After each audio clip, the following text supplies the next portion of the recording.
Kakinada parliament సభ్యునిగా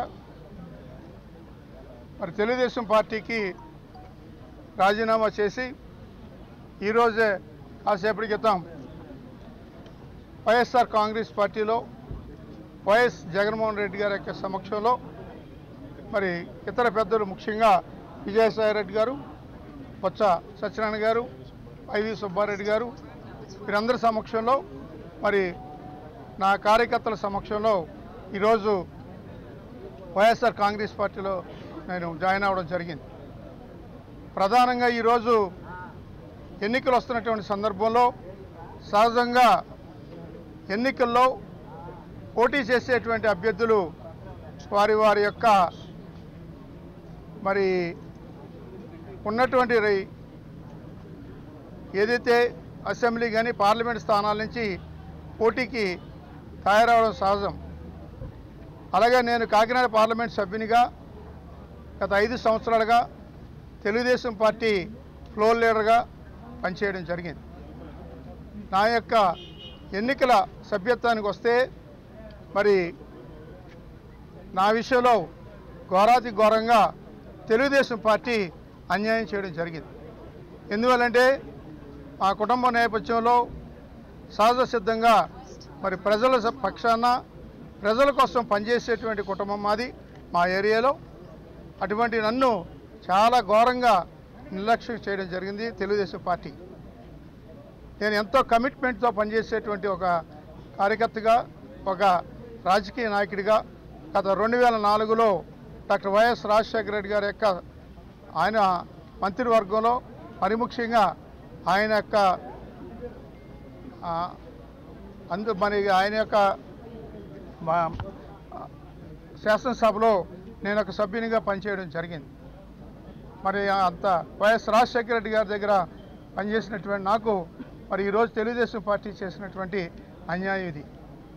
అలాగే 2009లో కూడా నేను శాసనసభకు రెండోసారి ఎన్నికవడం, 2009లో రాష్ట్ర కేబినెట్ మంత్రిగా ఉమ్మడి రాష్ట్రానికి పనిచేయడం జరిగింది. మరి ఈరోజు ఆంధ్రప్రదేశ్కి తీవ్రమైనటువంటి అన్యాయం చేయడం జరిగింది కాంగ్రెస్ పార్టీ. దాని పరంగానే ఈరోజు రాష్ట్రం 2 ముక్కలు అయిపోవడం జరిగింది.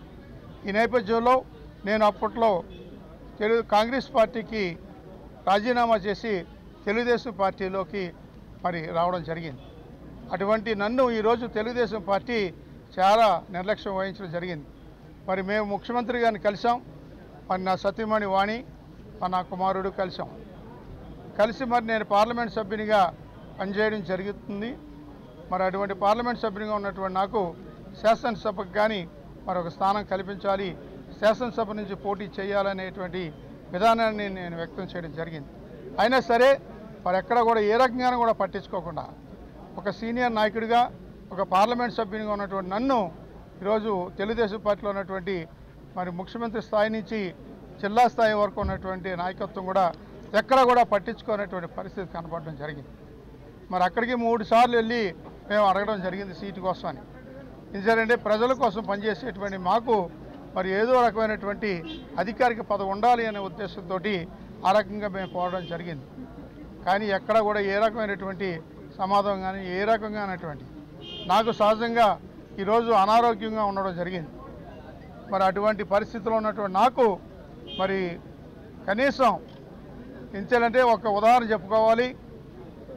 ఈరోజు నాకు తెలుగుదేశం పార్టీలో మొన్న పార్లమెంట్ సమావేశాల్లో కూడా మరి చాలా గట్టిగా మరి పోరాటం చేశాం మన ఆంధ్రప్రదేశ్ సంబంధించినటువంటి ప్రత్యేక హోదా గురించి.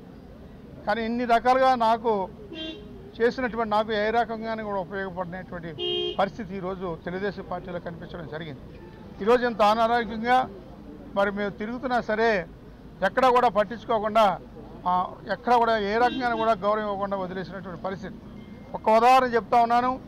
ఒక రాజకీయ నాయకుడికి ఎవరికైనా సరే ఒక అనారోగ్యం పాలవుతే ఒక పార్టీ పరంగా వారు ముందుకొచ్చి కాపాడవలసినటువంటి బాధ్యత కూడా ఉంది.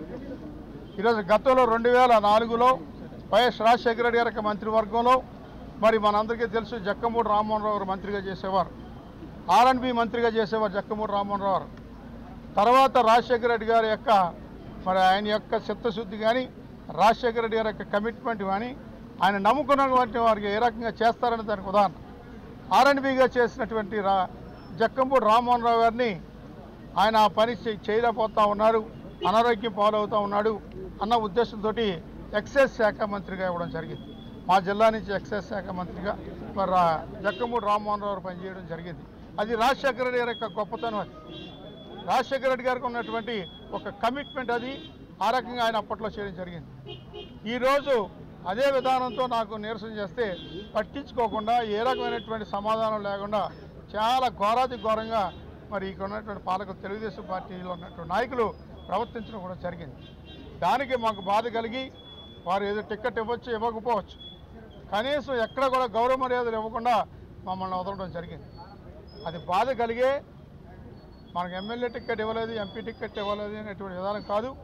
అది వారు చూపించినటువంటి ఆ యొక్క చిన్నతనానికి మాకు బాధ కలిగి జిల్లా నాయకులు కానీ రాష్ట్ర నాయకులు కానీ ఏ ఒక్కరు కూడా మమ్మల్ని గౌరవించినటువంటి పరిస్థితి కనపడకే ఈరోజు మా కుటుంబ సభ్యుల యొక్క సమక్షంలో మరి తెలుగుదేశం పార్టీకి రాజీనామా చేసి కాంగ్రెస్ పార్టీలో చేరాలని నిర్ణయం తీసుకుని ఈరోజు జాయిన్ అవ్వడం జరిగింది.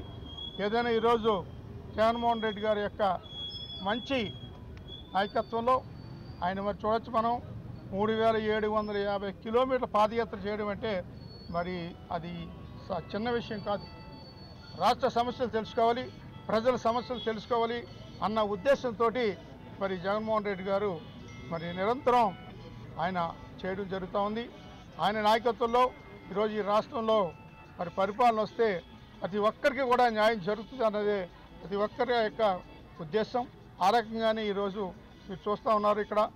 ఇక్కడ కానీ రాష్ట్రంలో జిల్లాల్లో కానీ జగన్మోహన్ రెడ్డి గారు ఏ రకంగా గౌరవిస్తారు అన్నదానికి నిదర్శనంగా మరి ఏదైనా ఈరోజు జగన్మోహన్ రెడ్డి గారు ఈ రాష్ట్రానికి కాబోయే ముఖ్యమంత్రి అని నేను తెలియజేసుకుంటా ఉన్నాను. ఆ రకంగా మరి మనందరూ కూడా కష్టపడి పనిచేయాల్సిన అవసరం కూడా ఉంది. మరి తర్వాత నా సతీమణి తోటవాణి 2 నిమిషాలు మాట్లాడతాను.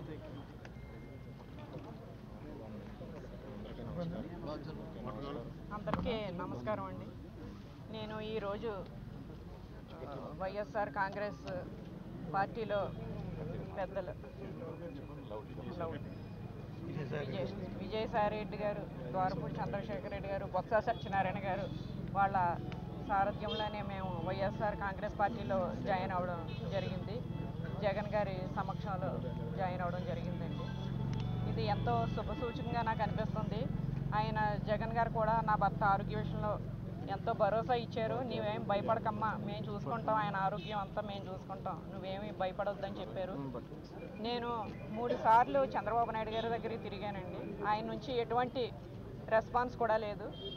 అక్కర్లేదండి, అంటే పదవుల గురించి అని కాదు నేను అనేది, కనీసం ఫోన్ చేసి జిల్లాలో ఉన్న నాయకులు కానీ రాష్ట్రంలో ఉన్న నాయకులు కానీ అమ్మ ఎలాగుంది, నర్సింగ్ గారు ఎలాగున్నారు, హాస్పిటల్లో జాయిన్ అయ్యారట, ఐసీలో ఉన్నారట అని కనీసం ఒక్క మనిషి కూడా కనీసం ఫోన్ చేసిన పాపాన్ని పోలేదండి. మరి అంత మానవత్వం లేకుండా ఉన్నారా అని నాకు చాలా బాధ అనిపించింది. మాకు వెనకాల సపోర్ట్గా ఎవరో లేరేనా ఏంటి, సర్వేలు అని అంటున్నారు చంద్రబాబు నాయుడు గారు. సర్వేలు అంటే ఏంటండి, అంటే భూ కబ్జాలు చేసిన వాళ్ళకి, మైనింగ్లు మింగిన వాళ్ళకి, అక్రమంగా దందాలు చేసిన వాళ్ళకి, సెటిల్మెంట్ చేసిన వాళ్ళకి నా సర్వేల్లో సీట్లు అంటే ఇలాగా నర్సింగ్ గారిలో సిన్సియర్గా ఉన్న వాళ్ళకి ఇవ్వరా, వాళ్ళు ఏమీ కేటాయించరా? మాకు పదవుల గురించి కాదండి, కనీసం వాళ్ళ నుంచి ఒక ఇంత భరోసా కూడా మాకు ఇవ్వలేదు వాళ్ళు. కానీ ఎందుకు ఈ రకంగా మేము ఈరోజు పార్టీ మారవలసి వచ్చిందంటే, మమ్మల్ని నమ్ముకున్న కార్యకర్తలు ఉన్నారు, మమ్మల్ని అభిమానించే కార్యకర్తలు ఉన్నారు, వాళ్ళంతా ఎక్కడ అన్యాయం అయిపోతారని చెప్పి మేము ఈ రకమైన నిర్ణయం తీసుకోవాల్సి వచ్చింది. ఇది ఎంతో మంచి నిర్ణయం అని మాకు నిజంగా చాలా ఇప్పుడు అనిపిస్తుంది. నాకు ఈ జగన్మోహన్ రెడ్డి గారి సమక్షంలో ఆయన ఇచ్చిన మాటల యొక్క భరోసాను చూస్తుంటే అనిపించింది మేమేమీ తప్పుడు స్టెప్ వేయలేదు, చాలా మంచి నిర్ణయం తీసుకున్నామని నాకు ఎంతో ధైర్యం వచ్చిందండి ఇప్పుడు ఇక్కడికి వచ్చిన తర్వాత. బొత్స సత్యనారాయణ గారు నిజంగా ఆయన నాకు తండ్రి తర్వాత తండ్రిలాగా ఆయన మా వెనకాల ఉండి ఆయన నడిపించారు. అమ్మ మేమున్నాం, ఆయన సైకలాజికల్గా ఫీల్ అవుతున్నారు నర్సింగ్ గారు, ఎవరో లేరు అని ఆయనలో ఎక్కువ ఆ ఫీలింగ్ ఎక్కువ ఉంది. ఏం భయపడవద్దు, ఇక్కడికి రండి, మేమందరం ఉన్నాం, మేము చూసుకుంటాం, మీకు ఏ భయం వద్దు, మీ భర్తని జాగ్రత్తగా చూసుకునే బాధ్యత మాది ఆయన ఎంతో నమ్మకం మాకు కలిగించారు. కనీసం ఇన్నాళ్ళు 5 ఏళ్ళు ఆయన కష్టపడి ఆరోగ్యాన్ని కూడా లెక్క చేయకుండా పార్లమెంట్లో అంత కష్టపడినా ఒక్క ఎంపీ కానీ ఎమ్మెల్యేలు కానీ మంత్రులు కానీ పెద్దలు కానీ ఎవరు కూడా ఫోన్ కాల్ లేదండి. ఏంటి ఎలాగుందమ్మా నర్సింగ్ గారికి ఎలాగుందా అని ఫోన్ కాల్ లేదు. కేవలం మమ్మల్ని అణగదొక్కాలనే ప్రయత్నం మాత్రం బాగా జరిగిందండి 5 ఏళ్ల నుంచి కూడా. ఎక్కడ నర్సింగ్ గారు హైలైట్ అయిపోతారేమో అని చెప్పి జిల్లాలో ఉన్న కొంతమంది నాయకులు కుట్రపూరితంగా ఆయన మీద దుష్ప్రచారం చేసి ఏదేదో ఉన్నది, ఆయనకి అనారోగ్యం ఏదేదో అని చెప్పేసేసి అంతా క్రియేట్ చేసేసి కావాలని అంతా ఒక పకడ్బందీగా చేసినట్టు, ప్లాన్గా చేసినట్టు స్పష్టంగా తెలియజేస్తున్నాను, మీకు తెలియజేసుకుంటున్నానండి. నేను నాకు ఎంతో సంతోషంగా ఉందండి. ఇంత మంచిగా ఇలా జాయిన్ అవ్వడం, జగన్ గారి సమక్షంలో జాయిన్ అవ్వడం, మంచి ఫ్యూచర్ మాకు వచ్చింది అని ఆయన భరోసా ఇవ్వడం నాకు చాలా సంతోషంగా ఉంది. థ్యాంక్ యూ అండి. Thank you. మీకు పెద్దలందరికీ థ్యాంక్స్ చెప్పుకుంటున్నాను.